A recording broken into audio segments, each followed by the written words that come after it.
सर्दियों की एक पुरसुकून शाम थी जब 3 बच्चों की जिंदगी एक अजीब राज से टकराने वाली थी। हारिथ, साद और जैन अपने दादाजान से एक खास इजाजत मांगने आए थे। दादाजान, हम फार्म हाउस जाना चाहते हैं। दादाजान जानते थे वो जगह आम नहीं थी, वो जगह खतरनाक भी हो सकती है।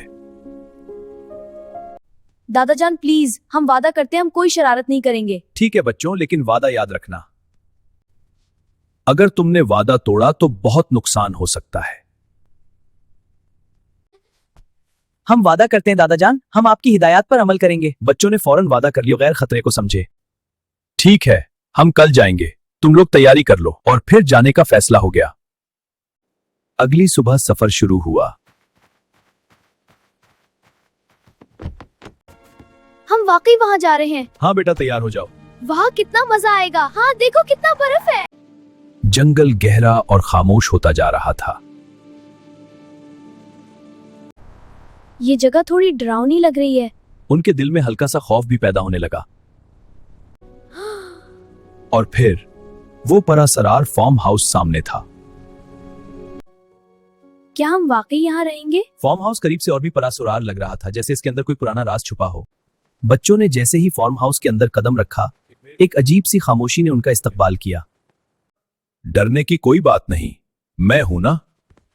ये जगह काफी अरसे से खाली लग रही थी, जैसे यहाँ कोई बरसों से ना आया हो। यहाँ तो बहुत ज्यादा गिर्द है। मैं अभी वापस आता हूँ, तुम लोग यहीं रहना। दादाजान को बाहर कुछ काम याद आया और वो बच्चों को अकेला छोड़कर जाने लगे। चलो जरा अंदर देखते हैं। और जैसे ही दरवाजा बंद हुआ, तजस्सुस ने वादे पर गलबा पा लिया। मुझे लगता है हमें वापस जाना चाहिए। दरवाजा चरचराती आवाज के साथ खुला और अंदर एक नया राज उनका मुंतजिर था। ये जगह कितनी अजीब है। ये क्या चीज है? ये तो चोरी शुदा सामान लगता है। कमरे में डब्बों के ढेर थे जो कुछ अजीब लग रहे थे। अचानक दरवाजा खुला और 2 आदमी अंदर आ गए। ये बच्चे यहाँ क्या कर रहे हैं? पकड़ो उन्हें। चुप रहो, कोई आवाज ना निकालना। हमें छोड़ दो। अंदर जाओ। दादाजान ने सब देख लिया और चुपके से पीछे हट गए। दादाजान ने फौरन पुलिस को फोन किया। बच्चों की जान खतरे में थी। जी हाँ, फार्म हाउस पर गैर कानूनी धंधा चल रहा है, बच्चे कैद हैं। पुलिस फौरन पहुंच गई दादाजान की कॉल पर। हाथ ऊपर, पुलिस है। अरे क्या हो रहा है? रुक जाओ, भागने की कोशिश मत करो।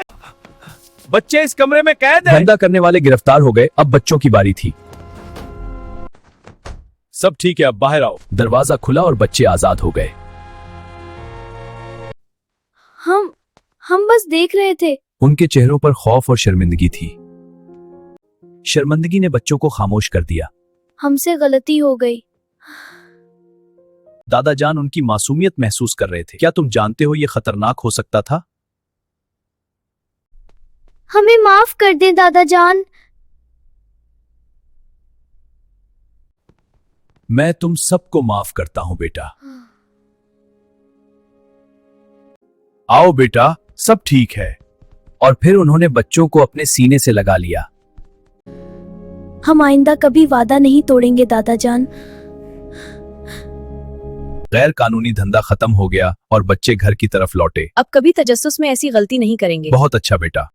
कहानी अच्छी लगी हो तो लाइक करें, दोस्तों के साथ भी शेयर करें। चैनल पर नए हो तो सब्सक्राइब करना मत भूलें। और हाँ, बेल आइकन जरूर दबाएं। जू जोन चैनल, हम सबका चैनल जू जोन, जू सबका चैनल जू जोन।